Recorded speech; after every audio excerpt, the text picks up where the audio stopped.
अस्सलाम वालेकुम नाज़रीन, प्रोग्राम तस्वीर में आपके साथ मैं हूँ महरीन सब्तैन। नाज़रीन, आज के प्रोग्राम में जिन अहम मौज़ूआत का अहाता हम करेंगे उसके बारे में आपको बताते चले। सबसे पहले तो इमरान खान साहब जिन्होंने ऐलान कर दिया, ये कह दिया कि मौजूदा इंतखाबी निज़ाम में इस्लाहात से पहले इलेक्शन में नहीं बल्कि सड़कों पर आ रहे हैं। इस पर बात करेंगे। साथ ही साथ हम बात करेंगे एक और हवा की बेटी, एक गरीब औरत खुदा की इस बस्ती में ठंडे फर्श पर एड़ियां रगड़ रगड़ कर मर गई। जिम्मेदारी कोई लेने को तैयार, मसीहाई के दावे धरे के धरे रह गए। बात करनी हमने इमरान खान साहब जिन्होंने फैसला सुना दिया है कि इलेक्शन के मौजूदा निज़ाम के तहत इलेक्शन में नहीं बल्कि सड़कों पर जाएंगे। पहले वो निज़ाम को ठीक करेंगे, न्यूट्रल एम्पायर लाएंगे, फिर खेलेंगे। खान साहब ने पहले बयान दिया था कि अगर पनामा लीक्स के हवाले से फैसला उनके हक में ना आया तो वो सड़कों पर आएंगे, मगर अब वो कहते हैं कि उन्हें लगता है कि जनवरी में मामला आर या पार हो जाएगा और फैसला जो भी होगा उसको वो मानेंगे। गोया पनामा लीक्स के हवाले से तो पॉलिसी तब्दील हुई है, मगर शुरू होते हैं 2017 से 2018 के इलेक्शन पर फोकस बढ़ता हुआ दिखाई देता है हमें। इमरान खान साहब ने क्या कहा, पहले जरा ये सुन लीजिएगा। 2017 इंशाल्लाह इंसाफ का साल है और ये शुरू होगा पनामा से। आने वाले हफ्ते में केस शुरू हो जाएगा और मैं बड़ा पुरुम्मीद हूँ। मुझे इतना टाइम नहीं मिला सिंध के लिए, अर्बन और रूरल सिंध के लिए इतना टाइम नहीं मिला, क्योंकि पहले वो धांधली में हम फंस गए, उसमें तकरीबन 2014 का साल चला गया, फिर ये 2016 का साल चला गया पनामा के अंदर, तो मुझे इतना टाइम नहीं मिला। उम्मीद रखता हूँ कि डे टू डे हेयरिंग होगी। जैसे ये केस ख़त्म होता है मैं कराची में हूँ। मैं सिंध और यानी पूरे सिंध का दौरा है, अर्बन और रूरल।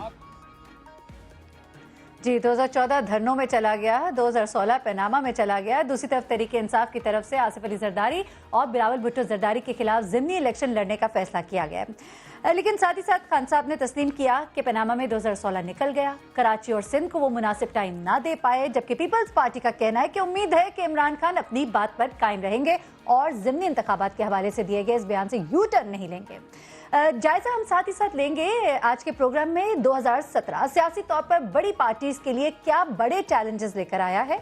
हुकूमत 2017 में कौन कौन से बड़े मंसूबे मुकम्मल करके उन्हें आइंदा के इंतखाबात के लिए इस्तेमाल करना चाहती है। इसके अलावा हम बात करेंगे जावेद हाशमी साहब की, जिन्होंने इमरान खान के धरने यानी कि 2014 को जमहूरियत के खिलाफ एक साजिश करार दिया। इसके हवाले से कि क्या खान साहब जावेद हाशमी के मनाज़े का चैलेंज कबूल करेंगे, इस सब पर हम बात करेंगे। मगर पहले आपको सुनाते कि जावेद हाशमी साहब ने कहा क्या था। टेस्ट होना चाहिए इमरान खान का, मेरा भी हो जाए तो फिर सामने आ जाएगा। उनको और मुझे बिठाएं और कौम उस पर फैसला करे कि उसमें झूठ क्या है, सच क्या है। उस वक्त भी मैंने कहा था कि आर्मी इसमें मुलव्वस नहीं थी, लेकिन आर्मी के डिस्ग्रंटल लफ्ज़ मैंने इस्तेमाल किया था। डिस्ग्रंटल एलिमेंट्स जो थे वो हर हालत में राहील शरीफ को भी नाकाम करना चाहते थे और इमरान खान के ज़रिए वो पार्लिमानी निज़ाम की भी तबाही लाना चाहते थे। जी नाज़रीन, हमारे साथ आज इन मौज़ूआत पे गुफ्तगू करने के लिए जो मेहमान मौजूद है बताते चले। मियां जावेद लतीफ़ साहब मौजूद है, रहनुमा पाकिस्तान मुस्लिम लीग नून। पीपल्स पार्टी से हमारे साथ होंगे क़य्यूम सुमरो साहब और तहरीक इंसाफ से खुर्रम शेर ज़मान साहब हमारे साथ होंगे। जावेद लतीफ़ साहब, आपसे ज़रा आगाज़ करते हैं। खान साहब एक बार फिर सड़कों पर आएंगे, चाहे ऐसे आएंगे चाहे वैसे आएंगे। उन्होंने कहा था फैसला हमारे मुताबिक नहीं आया तो हम सड़कों पर आएंगे। अब वो कहते हैं फैसला जो आया हम चले मान लेंगे, लेकिन हम सड़कों पर आएंगे क्योंकि हमने इंतखाबी इस्लाहात लेकर आने, हमने पहले न्यूट्रल एम्पायर लेकर आने। सड़कों पर आना जो है वो ठहर गया। देखें, बात यह है बिस्मिल्लाहिर्रहमानिर्रहीम कि इमरान खान साहब का मसला ना पनामा लीक्स है, ना धांधली था और ना ही रिफॉर्म्स लाने का उनका मसला है। रिफॉर्म्स जो हैं वो सड़कों चौकों चौराहों में तो नहीं आएंगी। रिफॉर्म्स तो असेंबली में आप आएंगे, आप कमेटी में हिस्सा लेंगे, उस वक्त ये रिफॉर्म्स आएंगी। और जहाँ तक तल्लक है, तो आप लोग उनका गिला दूर कर दीजिए ना। वो कहते हैं मियां नवाज शरीफ साहब आएंगे तो हम भी असेंबली में आ जाएंगे। मियां नवाज शरीफ साहब से कहें कि आए, वो भी असेंबली के फ्लोर किस लिए है। फिर मैं एक गुजारिश करता हूँ, जब जुडिशल कमीशन बना धांधली पर तो उसका फैसला आ गया। फैसले के बाद इनको चाहिए था ना, जो गनवा रहे हैं कि पहले मैं 2014 धांधली में निकल गया, 2015 का जिक्र ही नहीं कर रहे। भाई 2015 तो आपने उसके कॉन्सिक्वेंसेस में गुजर गया। अगर आप रिफॉर्म्स में इतने संजीदा थे तो जो उसकी कमेटी बनी थी तो आपको उसमें शेयर करना चाहिए था, हिस्सा लेना चाहिए था। और देखें, जब तक अपोजिशन इकट्ठी नहीं होती, और ख़ास तौर पर इमरान खान जैसी अपोजिशन जो हो, जो कहे अपने नामजद करदा भी ये इलेक्शन कमीशन जो हो या जिसकी तायद की हो उसको भी ये अपनी पार्टी के इलेक्शन करवाने के लिए जिसको इलेक्शन कमीशन बनाया गया हो उसको तो ये मानते नहीं है, तो बाहर के जो इलेक्शन कमीशन है उनको कैसे मानेंगे? इसलिए इनका एतमाद में इनको लेना इसलिए ज़रूरी था कि आप देखें कोई भी इदारा हो उसके हेड को इसने किस तरह उनकी तजलील की। इसी तरह आप जुडिशल में देख लें कि जो चीफ नए आए उनके खिलाफ इन्होंने मीडिया वार किस तरह किया और उसको हथियार के तौर पर किस तरह इस्तेमाल किया गया एक तस्वीर को, और अंधे को भी पता चल रहा है कि वो तस्वीर जो है वो आला अदलिया के किसी आला ओहदेदार की नहीं है। चलो वो तो लोग भी पकड़े गए ना, अच्छा ठीक है, वो तो किस्सा एक अलग है। ये बताइए कि अगर ये लोग फिर सड़कों पर आते हैं तो अब इस दफा के लिए भी कोई स्ट्रैटेजी होगी या बस जाने देंगे? बात ये है कि इन्होंने रहना ही सड़कों पे है। अच्छा ठीक है, इन्होंने रहना ही सड़कों पे। चलिए हमारे साथ खुर्रम शेरजमान साहब भी मौजूद है। खुर्रम शेरजमान साहब, आप लोगों ने रहना ही सड़कों पर है, ये हमने ये कह रहे जावेद लतीफ साहब दोबारा सड़कों पर आएंगे, इस तरह नहीं तो उस तरह। पहले अगर फैसला आपके हक में नहीं आता यानी कि इंसाफ नहीं होता तो फिर आपने कहा सड़कों पर आएंगे, अब कह दिया कि हम उसको मान लेंगे लेकिन हम सड़कों पर आएंगे, हम इस्लाहात लाएंगे, हम इस्लाहात करेंगे। फिर मान भी रहे कि पहले वक्त जाया हो गया, धरने के दिनों में वक्त जाया हो गया पनामा के हवाले से सड़कों पर, तो फिर सड़कों पर आके दोबारा की वक्त न जाया हो जाए। देखिए, असल में अफसोस ये है कि इस मुल्क के अंदर चीज़ें बहुत ज़्यादा बिखरी हुई हैं। जो सियासी जमातें इतने साल इक़्तिदार में रहीं, 2-2 3-3 बारियां अपनी लगातार लेते रहे, उन्होंने इस मुल्क में इदारों को ठीक नहीं करा, उन्होंने इदारों को तबाह करा। जैसे कि for example election commission of Pakistan, क्या पूरे पाकिस्तान में बात पहले से नहीं की जाती थी कि इस मुल्क में इलेक्शन होते हैं, उसके अंदर रिगिंग होती है, चीज़ों को सही तरीके से ठीक तरीके से लेकर नहीं चला जाता था, हमेशा चीज़ें ख़राब से ख़राब होती रहीं। 2013 के इलेक्शंस के अंदर जो शॉर्ट कमिंग्स थी, जो ब्लंडर्स हुए इलेक्शन कमीशन ऑफ पाकिस्तान के स्टाफ के थ्रू, क्या उनके ऊपर उनको कोई सज़ाएँ दी गई? अगर हम बात करते हैं कि हम सड़कों के ऊपर आएंगे तो देखिए, पाकिस्तान तहरीक इंसाफ एक अपोजिशन पार्टी है। नेशनल असम्बली में जब आपका वज़ीर आज़म आता है, जो बयान देता है उसके वकला कहते हैं कि जनाब वो सियासी बयान था। आप बातें करते हैं कि नेशनल असम्बली की फ्लोर के ऊपर आके बात की जाए, लेकिन उसका एहतराम क्या आपको है? हम अगर बात करते हैं कि हम सड़कों पर आएंगे, हम एहतजाज करेंगे, तो ये तो हमारा आईनी हक है। आपके पास तो स्ट्रीट पावर मौजूद नहीं है, तो जब ये जरा वजाहत कीजिएगा, यानी कि पनामा लीक्स के हवाले से जो आप लोगों की पॉलिसी थी, यानी कि अगर फैसला हक में ना आया तो आप सड़कों पर आ जाएंगे, तो वो तो तब्दील हो गई, अब ये नई पॉलिसी आ गई निजाम की इस्लाहात के हवाले से, क्या डिफरेंस है दोनों में? देखिए, बहुत बड़ा फ़र्क है। इस्लाहात के बारे में जब हम बात करते हैं तो जिस तरीके से मैंने आपको मिसाल दी कि इलेक्शन कमीशन ऑफ पाकिस्तान की जो शॉर्ट कमिंग्स थी या जो ब्लंडर्स हुए, उसके ऊपर किसी को सज़ा ही नहीं दी गई। देखिए, हमारा जो एक पूरा निज़ाम है, इस पूरे निज़ाम के अंदर बहुत सारी इस्लाहात लेकर आनी है। अगर हम उनको ठीक नहीं करेंगे और 2018 के इलेक्शन की हम तरफ चले जाएंगे तो जनाब रिज़ल्ट तो वही आना है। हम तो ये कह चुके हैं बार बार कि नवाज शरीफ जो है वो इदारों को तबाह कर चुका है, इन इदारों के अंदर कुछ बचा नहीं है। अगर इन्हीं के तहत इलेक्शंस वापस होने हैं तो यही रिजल्ट वापस आना है। उसी तरीके से इलेक्शंस के बाद हम वापस सड़कों के ऊपर होंगे और उसमें हमें कोई फायदा नहीं होगा। तो हम समझते हैं कि अगर आने वाले इलेक्शंस हैं, यानी खुर्रम शेरजमान साहब, हम ये कह सकते हैं ना कि अब पीटीआई भी जो है वो अब 2018 के इलेक्शन के ऊपर ही फोकस कर रही है। अब सारा फोकस सब पार्टीज का 2018 पे, पीटीआई का भी वही फोकस है, इसमें कोई दो राय नहीं है। लेकिन उसके साथ साथ पनामा जो है वो हमारा मेन फोकस है। हम समझते हैं कि पनामा का जब तक रिजल्ट नहीं आ जाता, हम समझते हैं जब तक पाकिस्तान को इंसाफ नहीं मिल जाता, पाकिस्तान जब मैं कहता हूं तो मेरा कहने का मकसद ये है कि ये जंग हमारी नहीं है, ये इमरान खान की तहरीक इंसाफ की नहीं है, ये पाकिस्तान की जंग है। जब तक हम इसमें कामयाब ना हो जाएं, जब तक ये चीज़ वाज़ेह ना हो जाए कि पाकिस्तान के अंदर जो वज़ीर आज़म को सज़ा मिलनी चाहिए, अगर किसी गरीब को सज़ा मिलती है तो वज़ीर आज़म को भी सज़ा मिलनी चाहिए, जब तक इस चीज़ का फ़ैसला ना हो जाए, मैं समझता हूँ पाकिस्तान के अंदर बेहतरी किसी हाल में नहीं आ सकती है। इस जंग को हमने जारी रखना पड़ेगा। 2018 से पहले जो तरमीम होनी है, जो रिफॉर्म्स इलेक्शंस के अंदर आने हैं, उसके सारे प्रोसीजर्स के अंदर, फॉर एग्जांपल कि हम कहते हैं कि बायोमेट्रिक इलेक्शंस होने चाहिए, हम कहते हैं इलेक्ट्रॉनिक बेस्ड इलेक्शंस होने चाहिए। چاہیے. آپ کے پڑوسی ملک میں ہو رہا ہے. نادرا میں آپ کو بتاؤں سندھ نے بڑا وقت ضائع کر دیا. عمران خان صاحب کہتے ہیں, خرم شیر زبان صاحب, عمران خان صاحب کہتے ہیں سندھ میں بڑا ہمارا وقت ضائع ہو گیا, اب ہم فوکس کریں گے. شاید اسی کے جواب میں وہ یہ بھی کہہ رہے ہیں کہ ضمنی انتخاب لڑیں گے, بلاول بھٹو کے اور زرداری صاحب کے حوالے سے ان کے خلاف ان کے مد مقابل کھڑے ہوں گے. کامیابی مل سکے گی جب وقت ہی ضائع کر دیا, فوکس ہی نہیں کر پائے؟ نہیں, دیکھیں ان چیزوں کو سمجھنے کی ضرورت ہے کہ پاکستان تحریک انصاف یہ میسج دینا چاہتی ہے کہ ہم مکمکہ کی سیاست نہیں کرتے, ہم مفاہمت اور مفادات کی سیاست نہیں کرتے. سندھ کے اندر جو سلسلہ چل رہا ہے, جس طریقے سے لوگوں کو خریدا جا رہا ہے, جس طریقے سے الیکٹیبلز کی ضرورت اور زیادہ زرداری صاحب کو پیش آ رہی ہے, تو پاکستان تحریک انصاف ان کی باتوں میں نہیں آنے والی ہے,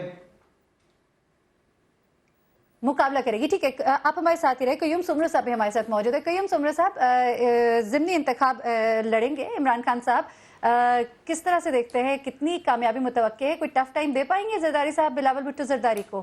بسم اللہ الرحمن الرحیم. سب سے پہلے تو ظاہری بات ہے, الیکشن ہے, جمہوریت ہے, اور جمہوریت کا یہ حسن ہے, الیکشن ہر ایک کو حق ہے لڑنا, اور ہم نے بالکل باقاعدگی سے ان کو ویلکم کیا ہے کہ جس کو بھی شوق ہے. اور یہ الیکشن پہلی نہیں ہے, پہلے بھی 2002 سے پی ٹی آئی کے جو ہے مسلسل الیکشن میں جو ہے کینڈیڈیٹ حصہ لیتے آ رہے ہیں, اور تمام تر الیکشن کا نتیجہ آپ کے سامنے ہے. تو بہرحال ہمیں کوئی تکلیف نہیں ہے, ہمیں تو خوشی ہو رہی ہے, اور بلکہ ہم تو یہی چاہتے ہیں کہ جمہوریت کیوں اور لگ رہا ہے آپ جمہوری لوگ کو سسٹم کہ خان صاحب جس کینڈیڈیٹ کو کھڑا کریں گے اس کے بعد کوئی یو ٹرن دوبارہ سے لیا جا سکتا ہے ان کی طرف سے؟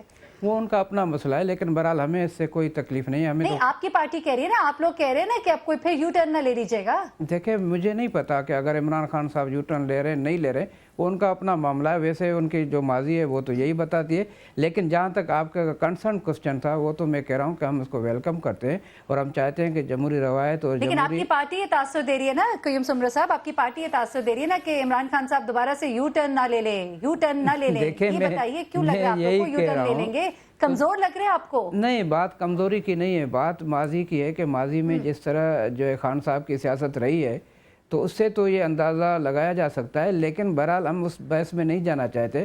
ہم تو یہ کہتے ہیں کہ جمہوری روایت اور جمہوری قدروں کو مضبوط کریں تاکہ کسی کو اعتراض نہ ہو, اور یہی تو جمہوریت کا میں نے کہا نا حسن ہے کہ سب کو برابر کا حق ہونا چاہیے. عمران خان صاحب کی پارٹی کو بھی, ان کے کینڈیڈیٹس کو بھی بالکل بسم اللہ ہے, اگر الیکشن لڑنا چاہتے ہیں تو لڑیں. لیکن جہاں تک آپ کے باقی کوسچن تھے, میں اس پہ بھی تھوڑی بات کرنا چاہتا ہوں.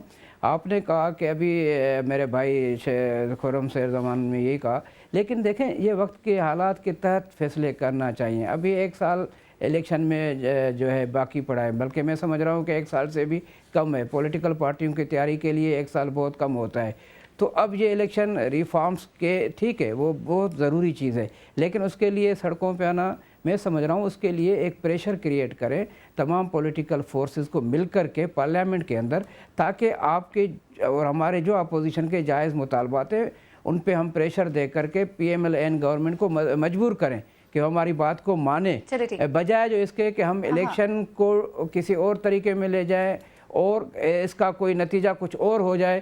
تو میں سمجھ رہا ہوں کہ ہمیں پولیٹیکل وزڈم کا مظاہرہ کرنا چاہیے. ہمیں سیاسی راضی ہے اس معاملے میں, راضی اپوزیشن جو ہے وہ اس کو مضبوط کرنے کے لیے وہ آپ لوگ کے ساتھ ضرور نکلے گی اگر آپ لوگ نکلیں گے تو. چلے ہمیں بریک پہ جانا ہے, بریک سے ہم واپس آتے ہیں. کریں گے جاوید ہاشمی صاحب نے جو الزامات لگائے, ان کے جو جوابات عمران خان صاحب نے دیے, اور اس کے بعد جو مناظرے کا چیلنج کیا گیا, اس سب پر ہم بات کریں گے ایک بریک کے بعد.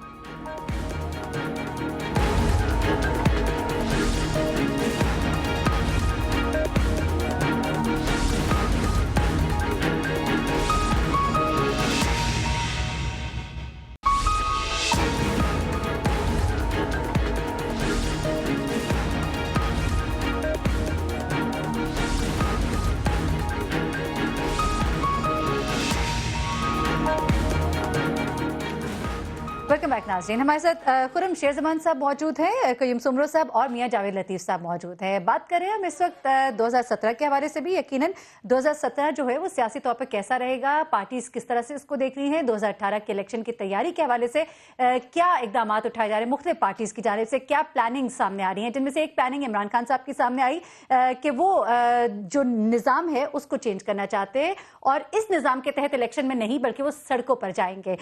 ہم ساتھ ہی ساتھ بات کر رہے ہیں جاوید जावेद हाशमी साहब ने कुछ बातें की, कुछ बातें इमरान खान साहब ने की, जिसके बाद मुनाज़े का चैलेंज भी किया गया जावेद हाशमी साहब की तरफ से। ये सब क्या है, इस पे ज़रा बात करते हैं। जी खुर्रम शेर ज़मान साहब, ज़रा अगर आप बता दें कि ये जो बातें की गई हैं और जिस तरह की बॉल टॉसिंग दोनों जानिब से हो रही है, इसके बाद क्या सामने आएगा, बात इसमें से निकलेगी क्या?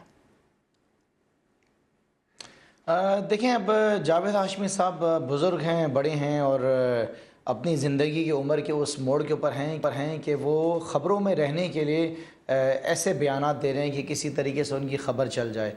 अब वो मैं इनका बचपना कहूँ या इनके इस उम्र के उस हिस्से पे कहूँ कि जहाँ पे चल रहे हैं, तो नामुनासिब रहेगी वो बातें भी। मेरे ख्याल से उनको इन सब बातों को सोच समझ के बात करनी चाहिए और अपने गिरबान में झांक के बात करनी चाहिए। अपना जो उनका पास्ट रहा है और जो कुछ बातें इस पूरे मुल्क में उनके बारे में चलती आ रही हैं, उनके पास्ट के बारे में, तो हम नहीं चाहते कि उन सब बातों को हम डिस्क्लोज करें, ओपन करें। तो खुर्रम शेर ज़मान साहब, एक प्रेस कॉन्फ्रेंस जावेद हाशमी साहब करेंगे, एक प्रेस कॉन्फ्रेंस इमरान खान साहब करेंगे, तो वो जो मुनाज़रे का चैलेंज दे रहे हैं वही एक प्रोग्राम में इकट्ठे हो जाइए, बातचीत का सवालन जवाबन सामने सामने हो जाए, मुनासिब ना होगा? देखिए, ये वही जावेद हाशमी साहब हैं कि जब ये पाकिस्तान तहरीक इंसाफ के अंदर थे, जब इनको इज़्ज़त दी जाती थी, जब इनको इमरान खान के साथ बिठाया जाता था, तो ये अपनी मीडिया टॉक्स में और ये टॉक शोज़ में कहते थे कि मैं पार्टी में और मैं इमरान खान के इतना करीब हूँ कि मैं कोई बात मुझसे पूछे बगैर नहीं की जाती है, कोई बात मुझे एतमाद में लेकर नहीं की जाती है। लेकिन आज ये शख्स इतना लालची हो गया है उम्र के इस हिस्से में, आज इस शख्स को पता नहीं कौन सी शोहरत चाहिए कि जो झूठे बयानात और गलत बयानी की बुनियादों। ये जावेद लतीफ़ साहब, आप भी उनको सुन रहे हैं, क्या कहेंगे, क्या हुआ जावेद हाशमी साहब के साथ? एक आप लोग का भी पुराना राब्ता रहा है, वास्ता रहा है, आपको लगता है कि कुछ इस तरह का है, कोई शायद लालच आ गया है या क्या आ गया? ये भी कहा जाता है कि पनामा केस पे से शायद तवज्जो हटाने के लिए वो इस तरह की बातें कर रहे हैं, क्या? आपको क्या लगता है? देखिए मेरीन, अभी जो पीटीआई के बात कर रहे थे, बरखुरदार हैं, बचपना तो इनमें है, किसी सीनियर के बारे में इस तरह की गुफ्तगू करने से पहले सोचना चाहिए। अगर आप ये कहते हो कि उनकी उम्र का तकाजा है, जिस तरह कल इमरान खान ने कहा, तो भाई सेम उम्र है आपकी भी और इमरान खान की भी और जावेद हाशमी। चले 2 साल छोटे इमरान खान, चले 1.5 साल 2 साल छोटे आप कह लें, लेकिन एक ही एज हुई ना। आप उनके बारे में तो कहते हो कि इस एज में दिमाग काम नहीं करता, तो आपका दिमाग काम करता है। आप कहते हो कि अभी भी मैं जवान हूं। भाई खुदा का खौफ करो, आप इस उम्र में नई शादियां करने की बात करते हो, तीसरी चौथी शादी की बात करते हो, तो फिर आप सठियाए गए हो ना कि आप इस एज में आके कोई ढंग का काम करने के लिए तैयार नहीं हो। 4 साल से आप लोगों को, लेकिन जो इल्जामात लगाए उन्होंने 2 साल के बाद, उनको क्या ख्याल आया जब वो लोग जो नोदों पर मौजूद ही नहीं है, उसके बाद ये इल्जाम लगाना मकसद क्या था? कत्तन नहीं, कत्तन ऐसी आपको बज़ाहिर। देखिए मेरी बात सुने, मैं कोई हाशमी साहब की वकालत के लिए नहीं बैठा, मैं एक बतौर सियासी कारकुन के मैं जो ऑब्जर्व कर रहा हूं, मैं उसका तजिया पेश कर रहा हूं। मैं तो ये कहता हूं कि इमरान खान ने कौन सा ऐसी बात की जिस पर वो खड़े रहे। अगर इसको आज खुद वो प्रजूम कर लें, तासर देने की कोशिश कर लें कि ये साजिश थी, ये तो एक हकीकत है कि 2014 का जो धरना था वो एक साजिश थी। अब ये देखने वाली बात है कि उसमें कौन सा अदारा इन्वॉल्व था या नहीं, वो इन्वेस्टिगेट होगा तो पता चलेगा, मगर ये हकीकत है कि वो एक साजिश थी। अब वो साजिश में कौन कौन किस लेवल के लोग शरीक थे, ये भी इन्वेस्टिगेशन में पता चल सकता है। और जो आप बात खुद कर रही थी, उनको कह रही थी कि इस पे कमीशन बनाने की या कोई कमेटी बनाने की जरूरत नहीं है, दोनों आमने सामने बैठ जाएं, और अल्हम्दुलिल्लाह दोनों जिंदा हैं, दोनों आमने सामने बैठ जाएं। और जो उनको कहते हैं कि इस उम्र में, या देखें आज अगर जावेद हाशमी बीमार हो गए हैं तो अल्लाह उनको सेहत दे, कोई और भी बीमार हो सकता है। मैं समझता हूं कि ये तो ताना देना किसी को, तहकीकात की जाएंगी, जो इल्जामात जावेद हाशमी साहब लगा रहे हैं उसकी कोई तहकीकात की जाएंगी? मुसद्दिक मलिक साहब कह रहे थे किसी प्रोग्राम में कि अगर वो रिटर्न कुछ दे कहे तो फिर हम शायद उसके ऊपर करें तहकीकात। नहीं, मैं समझता हूं कि अगर इस पे कमीशन बनना चाहिए, अव्वल तो दोनों साहिबान जो हैं उनको एक टॉक शो में बैठा के आमने सामने पूरी कौम को पता चल जाए सच क्या है, झूठ क्या है। लेकिन राय ले लेते हैं, लेकिन इसके बावजूद इसके बावजूद भी मैं ये कहूंगा कि जावेद हाशमी साहब या इमरान खान जो कुछ कह रहे हैं, ये एक दूसरे पर इल्जामात नहीं है, ये कौम का इशू भी है کہ آپ اتنی بڑی بات کر رہے ہیں اور کس کے متعلق بات کر رہے ہیں اور پھر تو کوئی تحقیقات ہونی اب چاہیے آگے نا جاوید تحقیقات لطیف پر صاحب۔ میں یہی تو ہاں۔ عرض کر رہا ہوں کہ کسی بات پر آپ کمیشن کہتے ہو، دھاندلی پر آپ کمیشن کہتے ہو، آپ پاناما لیکس پر کمیشن کہتے ہو، تو اپوزیشن آئے بیٹھ کر اس پر بھی کمیشن بننا چاہیے، پارلیمان کا کمیشن بننا چاہیے اور یہ پتہ اور چلنا پھر اس چاہیے کمیشن کی رپورٹ جو ہے وہ بھی عوام میں عام ہونی چاہیے، بالکل ہونی چاہیے ہے نا، اور اس کے بعد پھر کوئی پریس میں کہتا ہوں میڈیا سے بھی لوگوں کو لینا چاہیے، اس کے اوپر پھر ہونی چاہیے، بالکل ہونی چاہیے، اس میڈیا کو بھی عمران خان ساتھ، صاحب کی۔ میں تو کہتا ہوں میڈیا کو بھی ساتھ میں لانا چاہیے تاکہ یہ چیزیں پتہ چل سکیں۔ قیوم سمرہ صاحب آپ کیا کہتے ہیں؟ جاوید ہاشمی صاحب 2 سال کے بعد ان کو یاد آتا ہے، پھر وہ یہ باتیں کرتے ہیں، لوگ یہ بھی کہتے ہیں کہ شاید پاناما کیس سے توجہ ہٹانے کے لیے کیا جا رہا ہے، شاید مسلم لیگ نون کی جانب سے انہیں استعمال کیا جا رہا ہے، اور جو لوگ اب عہدوں پہ موجود ہی نہیں اس وقت ان کو یہ خیال کیا گیا، اور عمران خان صاحب جو اس وقت جس طرح سے اس کے اوپر جواب دے رہے ہیں اس پہ بھی ذرا کامنٹ کر دیجیے گا۔ دیکھیں بات یہ ہے کہ جاوید ہاشمی صاحب ایک جہاندیدہ سیاستدان ہے اور اس کا بہت بڑا تجربہ ہے اس ملک کے اندر، اس نے اگر یہ بات کی ہے تو یقیناً کہیں نہ کہیں کوئی ذمہ داری سے اس کا تعلق ضرور ہوگا، اور ویسے بھی پاکستان پیپلز پارٹی کی قیادت کی سیاسی فہم و فراست کو آپ داد دیجئے کہ جب 2014 میں اس طرح کے دھرنے ہو رہے تھے تو پاکستان پیپلز پارٹی نے پارلیمنٹ کو مضبوط کرنے کے لیے ایک تاریخی کردار ادا کیا جمہوریت کو بچانے کے لیے، کیونکہ ہم سمجھ رہے تھے، ہم سمیل کر رہے تھے، کیونکہ آپ کو بھی یہ علم تھا کہ جاوید ہاشمی صاحب جس طرح نہیں سمجھتے کہ دھرنے کامیاب ہوں گے، آپ نے بھی کہا کہ دھرنے کہاں کامیاب ہونے ہیں۔ نہیں، ہمیں دیکھیں میں اس میں 2 باتیں ضرور کروں گا، مجھے آپ 1-2 منٹ ضرور دینا۔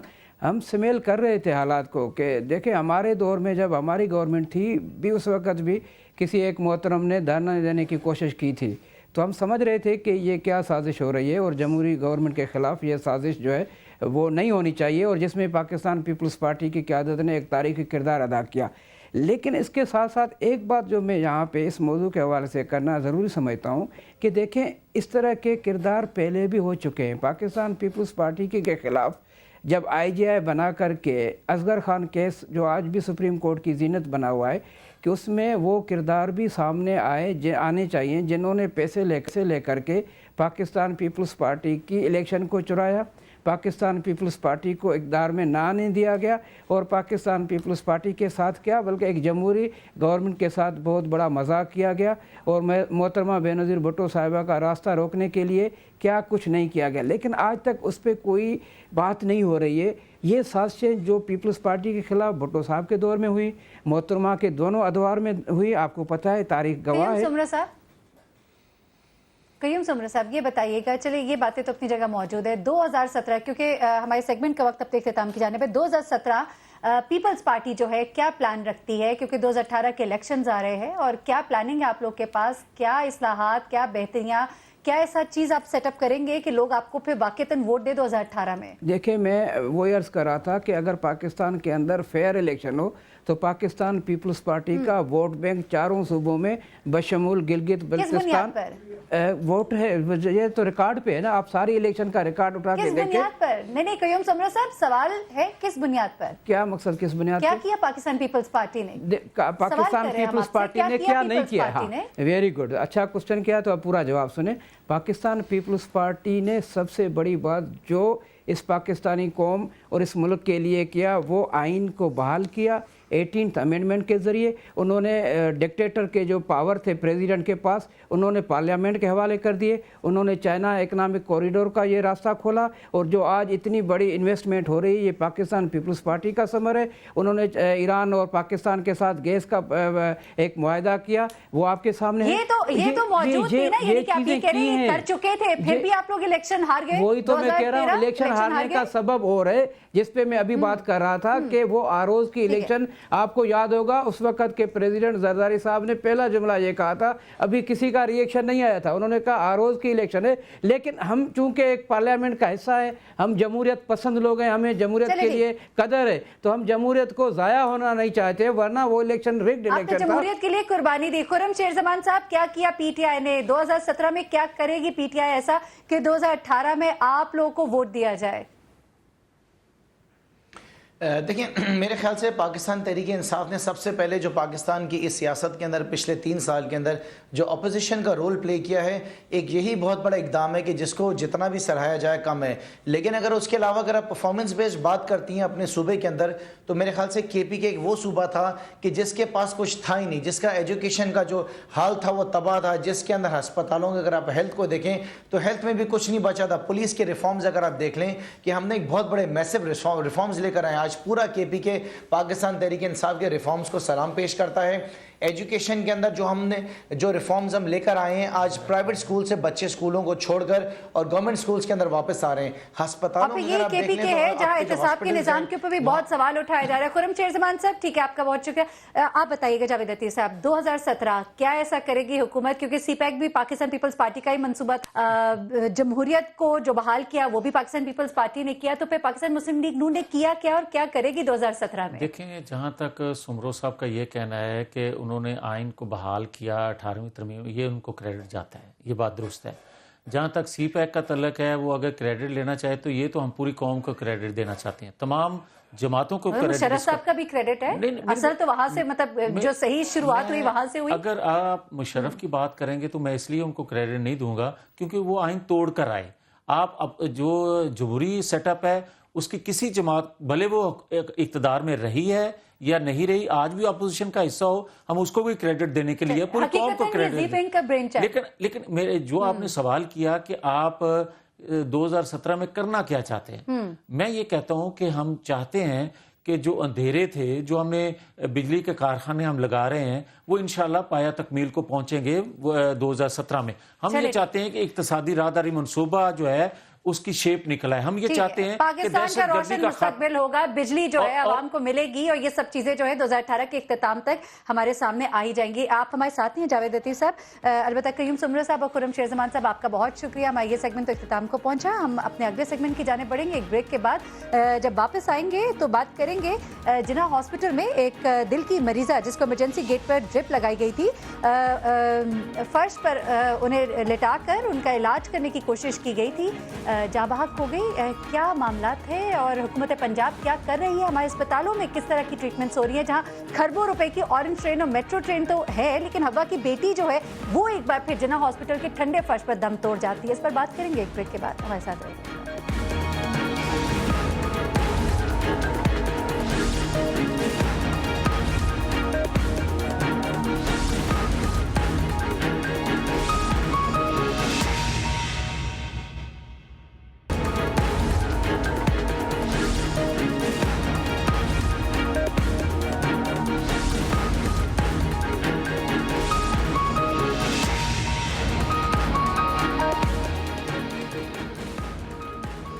ویلکم بیک ناظرین. ملک کے حکمرانوں کی توجہ اربوں روپے کی اورنج ٹرین اور میٹرو ٹرین پر رہی، اور ایک اور ہوا کی بیٹی آج پھر جناح ہاسپٹل کے ٹھنڈے فرش پر دم توڑ گئے.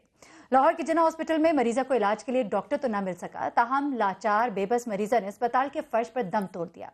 بصد احترام یاد رہے کہ صحت کے شعبے کے لیے سالانہ بجٹ 113 ارب روپے، اورنج لائن ٹرین کا بجٹ 170 ارب روپے.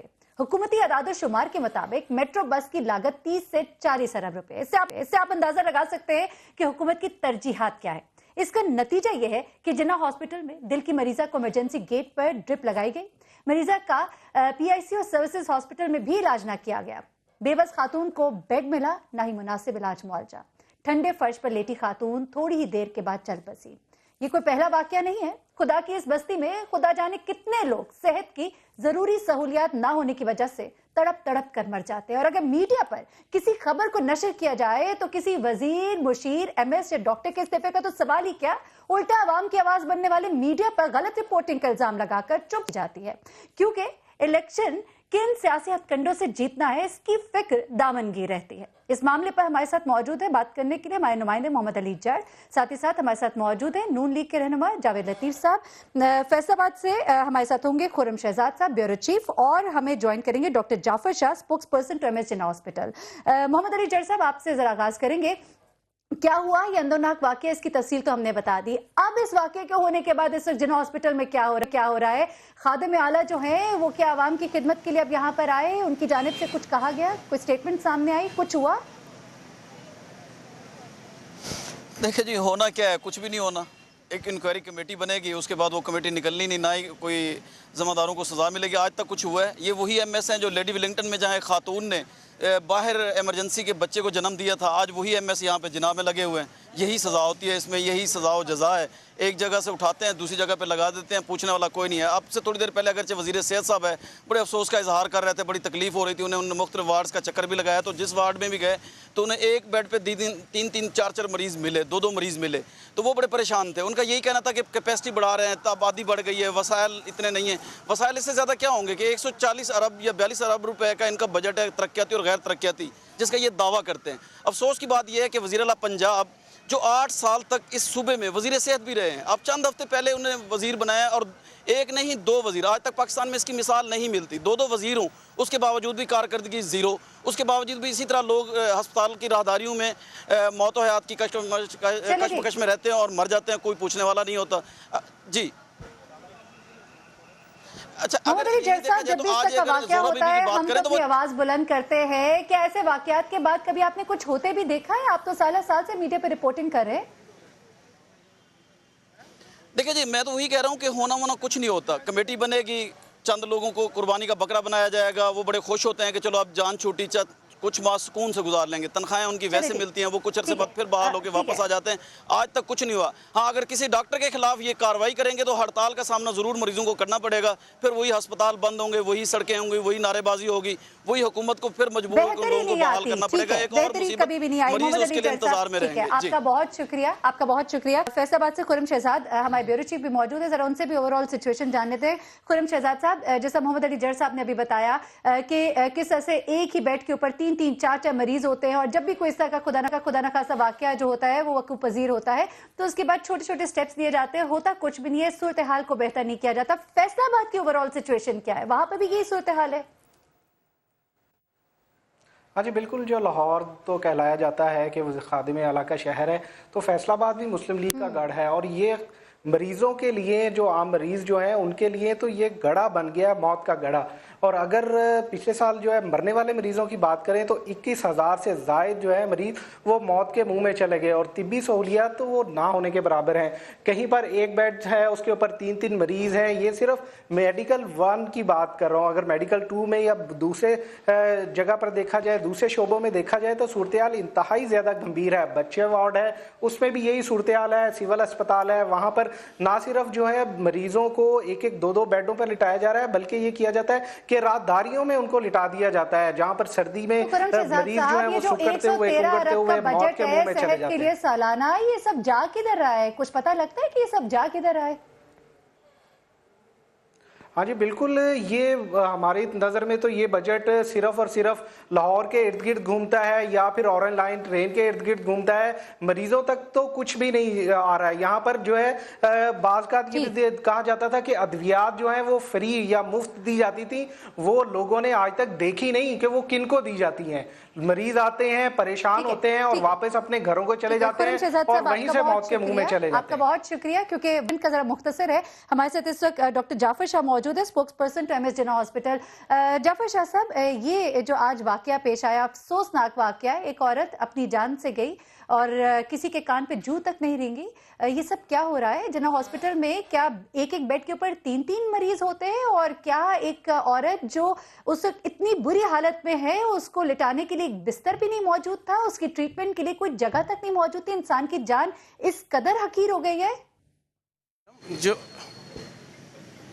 بات یہ ہے میڈم کہ پیشنٹ جب آیا رات کے 3 بجے ہمارے جناح ہاسپٹل میں آیا، وہ ڈفرینٹ ہاسپٹل نے وہاں سے ریفر کیا تھا، اور یہاں آ کے اس کو پراپر جو ایمرجنسی ہماری میڈیکل ایمرجنسی ہے جناب، اس پہ پراپر ٹریٹمنٹ دی گئی. ٹریٹمنٹ کے بعد جب اسے وارڈ میں شفٹ کیا گیا تو ہمارے، کیونکہ اس دن بہت زیادہ پیشنٹ آیا تھا جناح ہاسپٹل میں، تو کچھ بیڈوں پہ ڈبلنگ ہوئی تھی. جب اس کو وہاں پیشنٹ کو کسی بیڈ پہ لٹایا گیا، یا وارڈ ایمرجنسی سے وارڈ میں شفٹ ہوا تو بیڈ پہ لٹایا گیا، تو اس میں تھوڑا سا یہ پرابلم آ گئی کہ اس کی دوسرے پیشنٹ کے اٹینڈنٹ سے لڑائی ہوئی.